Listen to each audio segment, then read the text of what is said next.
Hola, hola, ¿qué tal? ¿Cómo están ustedes, queridos hermanos y amigos? Que el Señor les bendiga.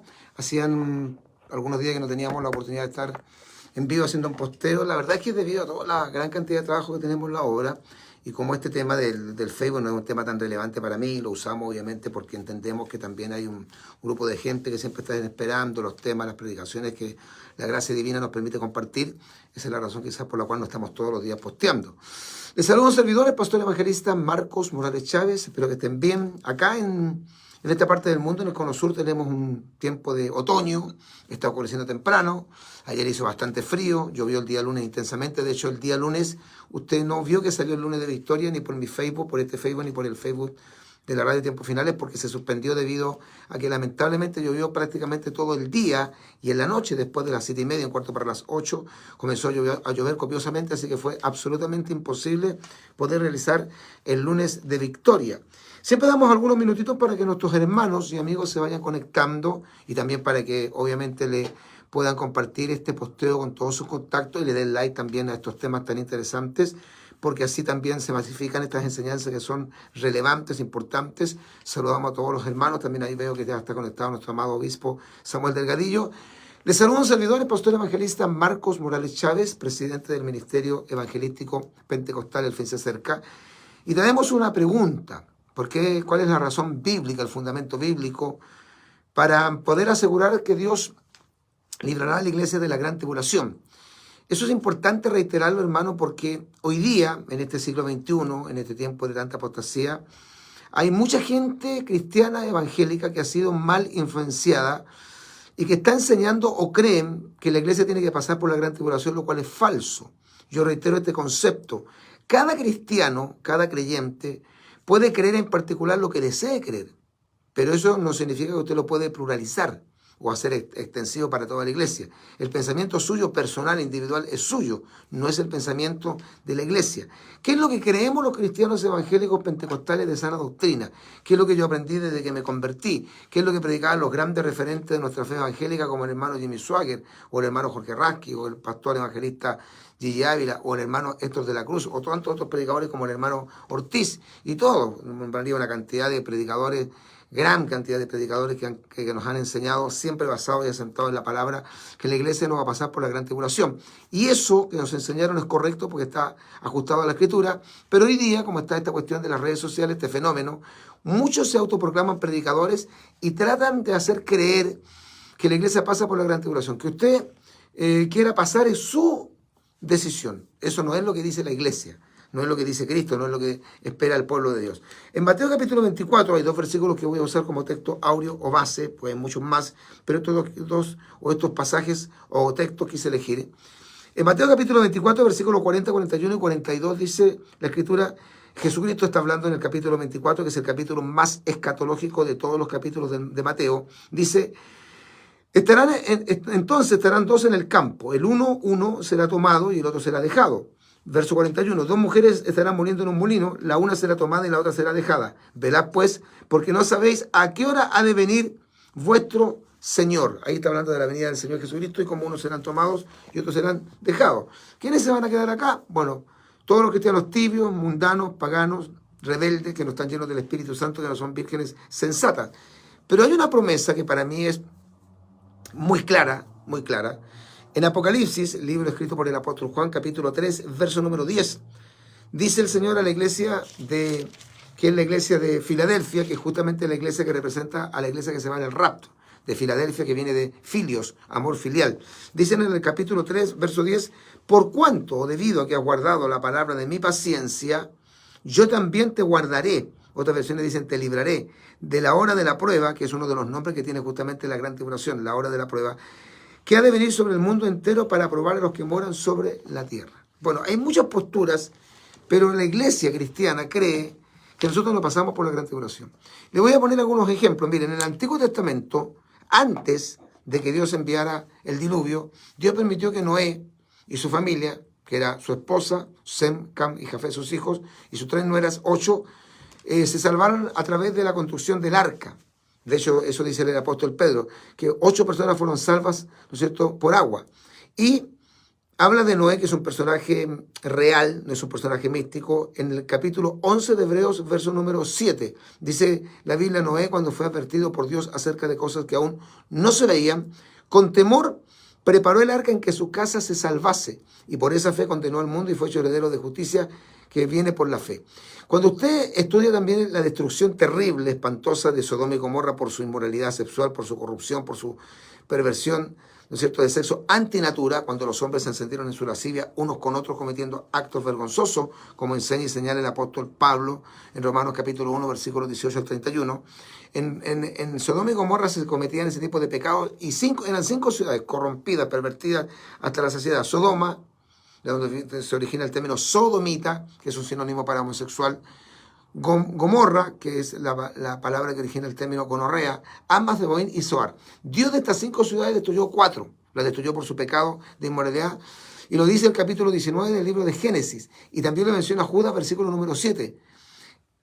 Y Lucas capítulo 21 también habla acerca de los días de Lot, que fue justamente Lot, el sobrino de Abraham, que vivió en Sodoma y Gomorra, y que Dios lo libró del juicio para librarse de la muerte, de la destrucción. ¿Por qué Dios destruyó Sodoma y Gomorra? Por su inmoralidad sexual, por su pecado de inmoralidad. Y una sola ciudad se salvó, que fue Zoar, a la cual Lot, el sobrino de Abraham, pidió ir ahí. O sea, Dios libró a Lot antes del juicio, sí, y Dios lo libró a Noé antes del juicio. Y si usted lee la Escritura en el capítulo 24, justamente Cristo anunció que los romanos iban a invadir Jerusalén y que los cristianos tenían que huir a los montes. O sea, ¿qué estoy diciendo con estos versículos bíblicos o pasajes bíblicos que estoy compartiendo? Es que siempre antes de enviar un juicio grande al mundo, no a Israel, porque Dios también castigó a Israel, sino que al mundo, Dios siempre libró a su pueblo de ese juicio. Porque la Biblia dice que Dios no nos ha puesto para ira. Primera Tesalonicenses capítulo 1, versículo número 10. Por lo tanto, el propósito de Dios al llevarnos antes de la gran tribulación es librarnos de la ira venidera. O sea, Dios no quiere que pase la iglesia por la gran tribulación. ¿Por qué? Porque la gran tribulación tiene como objetivo castigar en primer lugar al mundo incrédulo, al mundo que no creyó en Jesucristo, a los que no aceptaron a Jesucristo, o sea, el mundo impío, el mundo inconverso, como nosotros decimos, el mundo secular. Segundo, porque Dios también tiene que dejar aquí a todos los cristianos tibios para que tengan la oportunidad de volverse con todo su corazón a Dios, aunque la mayoría se va a perder. Y en tercer lugar, porque la gran tribulación clara y explícitamente está apartado, separado como un tiempo en el cual Dios va a tratar con Israel, no con la iglesia. De hecho, fíjese que Daniel llama a la gran tribulación la semana 70, porque 70 semanas estaban determinadas sobre tu pueblo, a Israel, desde que se reedifica la ciudad, desde que muere el Mesías, hasta que se unge al Mesías como el Mesías, que eso va a ser en el milenio. Pasarían 69 semanas y faltaría una semana de años para ungir a Jesús o al Mesías, en este caso del Antiguo Testamento, como el Salvador de todo el mundo o como el Rey de todo el mundo. La muerte de Cristo ocurrió obviamente hace más de 2000 años y el reloj profético se para en la semana 69 porque Dios trata ahora con la iglesia debido a que lamentablemente el pueblo de Israel rechazó a su Mesías. Pablo llama en Romanos al rechazo de los judíos a su Mesías, o sea, al no reconocimiento de Jesús como su Mesías, la defección. Y llama la gloria de las naciones al hecho de que los gentiles hayan aceptado a Jesucristo y se forme la iglesia que en un principio era todos judíos, pero que después, a través del ministerio del apóstol Pablo y también de la predicación del apóstol Pedro en la casa de Cornelio, se crea la iglesia judeo-cristiana y emerge en la historia lo que se conoce como la dispensación de la gracia, que tiene como actor principal la iglesia, a través del Espíritu Santo que vive dentro de la iglesia, que es el cuerpo de Jesucristo. Cuando la iglesia sea arrebatada antes de la ira venidera o antes de la gran tribulación o antes de la semana 70, Dios entonces tratará con el mundo impío, con los cristianos que se queden aquí y especialmente con la nación de Israel. Por lo tanto, aunque parezca un poco fuerte decirlo, pero hay que decirlo, la gran tribulación no es para la iglesia, sino que es específicamente para Israel. Y de hecho no se va cualquiera tampoco en el rapto. Yo tengo un estudio, que lo tengo acá, no lo voy a dar todo porque es bastante extenso, que yo le he titulado El rapto es selectivo. No es para todo el mundo, ¿ya? Hay varios conceptos errados del arrebatamiento. Por ejemplo, están los que niegan y se burlan de esta doctrina, llamándola una doctrina nueva o escapista. Esto lo declaran los predicadores neopentecostales que predican la falsa doctrina del dominionismo. Están también los que aseguran que la iglesia entra en la gran tribulación y que ella se iría a la mitad de la tribulación al cielo. A esta creencia se le denomina mitad tribulacionista. Están también los que dicen que el rapto ocurrirá solo al final de la tribulación, que es la enseñanza que dan los adventistas, conocidos como los post-tribulacionistas. Están los que dicen que todos los cristianos serán en el rapto, no importa su condición espiritual. Eso lo enseñan mucho los calvinistas. Basta estar en Cristo y perseverar en una iglesia, y no importa que sea un mundano, un impío, un cristiano tibio, se va igual. Y está lo que enseña que el rapto es para todos los religiosos buenos del mundo, o sea, para los testigos de Jehová, los mormones, los brujos, todos los que sean buenos, que se van. La Biblia, mis queridos hermanos, es enfática. La Biblia no dice eso. Se pueden decir muchas cosas, pero la Biblia no dice eso. La Biblia es clara y enfática. Y ella dice que aunque Dios hace todo por gracia y los méritos humanos no pueden hacer nada en contra del pan divino, el Señor ha puesto ciertos requisitos o demandas o exigencias para quienes quieren participar en el arrebatamiento. En el rapto solo se irán al cielo los cristianos que estén en condiciones y cumplan requisitos, como por ejemplo los que aman y esperan su venida. Por ejemplo, se irán solamente los que son en el estado espiritual vírgenes prudentes o sensatas, tal como la Biblia lo señala en la parábola de las 10 vírgenes en el capítulo 25 de Mateo, específicamente en el versículo 10, ¿no es cierto? Serán solo los cristianos que estén obedeciendo y viviendo la palabra de Dios. De hecho, leímos Apocalipsis 3:10, pero además está Apocalipsis capítulo 22, verso 7, y está Hebreos 12:14, que sin santidad nadie verá al Señor. Además, serán solo aquellos creyentes que estén dando buenos frutos. Los que no estén dando frutos no se irán. Eso lo dice la Escritura claramente en Mateo capítulo 7, versículos 17 al 20, en Gálatas capítulo 5, versículos 22 al 23, y en Santiago capítulo 5, verso 7. Serán solamente los cristianos que estén velando y atentos a su inminente venida. No podemos estar desapercibidos, aunque creamos en el rapto. Mateo capítulo 24 lo dice claramente, ahí nosotros lo vimos en el versículo que recién leímos, en Lucas capítulo 12, verso 43, en Primera de Tesalonicenses 5, 4. Serán solamente los cristianos que están en el Espíritu, consagrados al Señor y buscándole de todo corazón. Eso es, hermano querido, algunos de los requisitos. Serán los cristianos con verdadera y auténtica fe. Lucas 18, 8, Hebreos capítulo 11, verso 5 al 6, y Primera de San Juan capítulo 5, verso 4. Así como Dios salvó a Noé del diluvio, así como Dios salvó a Lot del juicio que cayó sobre Sodoma y Gomorra, así como en el Nuevo Testamento el Señor Jesucristo advierte que cuando vengan los romanos y sea sitiada Jerusalén, ellos huyan a los montes, y así ocurrió que se salvaron los que creyeron en la palabra de Jesucristo, y en el año 70, cuando el emperador Vespasiano Tito invadió Jerusalén por varios meses y después les cortó los acueductos de agua y los invadió y los destruyó y mató a cerca de 1 millón de judíos, los que se salvaron fueron los que justamente escucharon la palabra de Jesús y se fueron a los montes. Por lo tanto, la gran tribulación no es para la iglesia. No importa lo que puedan decir la gente, muchos tratar de justificar. Si usted se quiere quedar aquí, es cosa suya. Si usted cree que Dios tiene que a usted purificarlo, en la gran tribulación es cosa suya, porque la Biblia no dice eso. Aquí dice Miguel Arnaldo Faro. Pastor, algunos usan este versículo para decir que la iglesia verá al anticristo. Sí, en 2 Tesalonicenses 2:3. Sí, es que ahí hay dos cosas. Nuestra reunión con él, que es el rapto, y la segunda venida en gloria, que es otra cosa distinta. No es lo mismo el rapto que la segunda venida de Cristo en gloria. La gran señal antes del rapto es la apostasía, y la gran señal antes de la segunda venida de Cristo es la aparición del anticristo, que será el personaje más importante del periodo de la gran tribulación. De hecho, si usted estudia Apocalipsis, se dará cuenta que en el capítulo 1, 2 y 3 se menciona más de 22 o 23 veces la palabra iglesia. Y que cuando Juan es arrebatado desde la isla de Patmos al cielo y aparece en el cielo y se abren los sellos que indican el comienzo de la gran tribulación, la palabra iglesia desaparece completamente en todo el capítulo 4, 5, 6, 7, 8, 9, 10, 11, 12, 13, 14, 15, 16, 17 y 18. Y recién aparece el término o la idea de la iglesia en el capítulo 19 de Apocalipsis. Eso da a entender también en forma, digamos, así como un poco escondido, no tan claro, de que la iglesia tampoco en Apocalipsis se menciona que pasa por la gran tribulación. O sea, hay muchos pasajes bíblicos, Romanos 5:9, 1 Tesalonicenses 1:10, Hebreos capítulo 9, versículo 28, el pasaje que leí de Apocalipsis 3:10, el pasaje que leí de Mateo capítulo 24, versículos 40 al 42. Hay un pasaje que para mí, por lo menos, ese es un versículo que a mí me ha inspirado mucho. De hecho, yo prediqué de este versículo, que yo titulé ese mensaje, tenidos por dignos de escapar.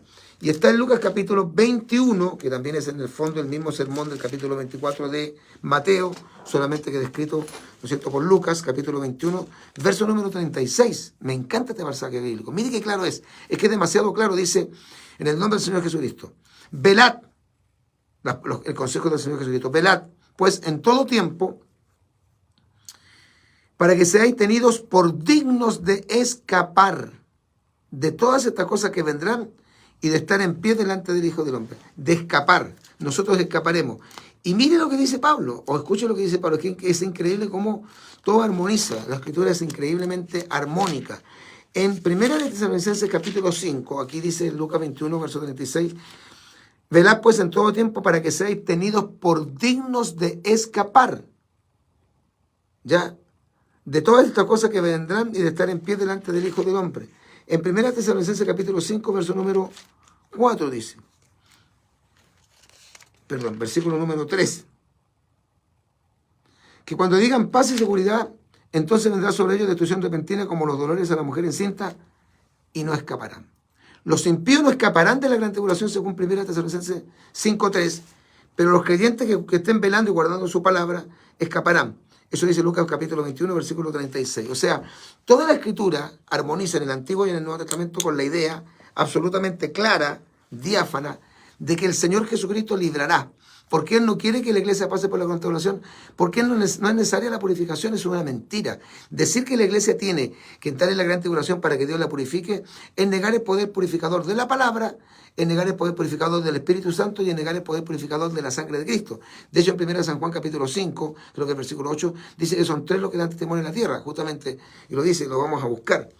Porque ahí habla de los 3 agentes purificadores de Dios, que son los que purifican. No tiene la iglesia que pasar por un supuesto periodo de la gran tribulación para ser purificada o purgada, como dicen algunos. Eso no es verdad.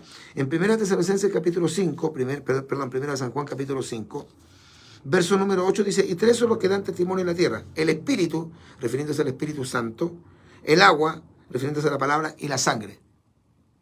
¿Hay alguna diferencia, pastor? Pregúntate el Evangelio del reino de Dios, del reino de los cielos, del reino de Dios. No, son en realidad, a la luz del contexto, son sinónimos. Cuando se habla del reino de Dios o el reino de los cielos, se habla de sinónimo. Muchos dicen que el reino de los cielos se refiere al cielo y que el reino de Dios se refiere al establecimiento del reino teocrático en la tierra. Pero dentro del contexto, cuando usted lee el contexto va a entender más fácilmente a qué se está refiriendo. Ya, pero muchas veces significa exactamente lo mismo. Bueno, espero que este tema le haya bendecido, que le haya quedado claro. Sigamos defendiendo la postura bíblica, la postura escritural. Pastor Marcos de la Antigua, yo creo en el arrepentimiento antes de la gran tribulación. Amén. Bien, ahí vamos a leer después todos los comentarios, vamos a tratar de responder los saludos. Ahí está mi número, porque muchos después empiezan a atacarlo, a tirarle dardos, a decir cosas muy feas de mi persona, ni me conocen, y los cobardes no son capaces de llamarme al número que tengo yo. Y ahí está mi número, yo siempre lo pongo como encabezado a cualquier posteo y no tengo problema en conversar con ninguna persona si la persona se dirige en buena forma a mí y se identifica. Pero además de eso, para los hermanos que deseen saludarnos, los que nos deseen hacer alguna pregunta, los pastores que a lo mejor nos deseen hacer alguna invitación, ahí está mi número de WhatsApp. En este mes de julio, que el próximo mes de julio yo estoy viajando a Iquique, estamos de aniversario de la iglesia o el local de Iquique, y a finales de agosto, no, en la mitad de agosto estoy en Estados Unidos con un hermano que siempre me acompaña de nuestro país, de nuestro ministerio, visitando a nuestro querido pastor David Mundaca. Allá estaremos en Irving, estaremos en Texas, estaremos en Dallas, estaremos en muchos lugares, cerca de 6 o 7 iglesias predicando la palabra de Dios. Y recuerde que después de poquitos minutos, este posteo lo subimos a nuestro canal de YouTube, para que usted también se pueda suscribir a nuestro canal de YouTube, que es Tiempos Finales HD. ¿Por qué? ¿Cuál es la razón bíblica de que la iglesia nos pasará por la gran tribulación? Bueno, lo hemos visto. Repito, Lucas 21:36, Apocalipsis 3:10, Hebreos capítulo 9, verso 28, 1 Tesalonicenses 1:10, Romanos capítulo 5, verso 9, el pasaje de Apocalipsis 3, bueno, ya lo dimos, de Apocalipsis 3:10, y bueno, una cantidad de pasajes que especifican claramente que la iglesia no pasa por la gran tribulación, porque, repito, reitero, la gran tribulación no es para la iglesia. La promesa del Señor es que nos librará antes de la ira venidera. Y en Mateo capítulo 24, versículo 40 al 42 lo especifica claramente. Amén. Así que Dios les bendiga a todos los obispos, pastores, evangelistas, encargados de obras y a todos los hermanos en la común fe. Que Dios les bendiga, denle like a este posteo, comparte este posteo con todos sus contactos, haga que esto se masifique, para que la palabra de Dios corra y sea glorificada y mantengamos firme la bandera en alto de la sana doctrina. Un servidor, el pastor evangelista Marcos Morales Chávez, se despide de todos y cada uno de ustedes con un fuerte Maranata, Cristo viene.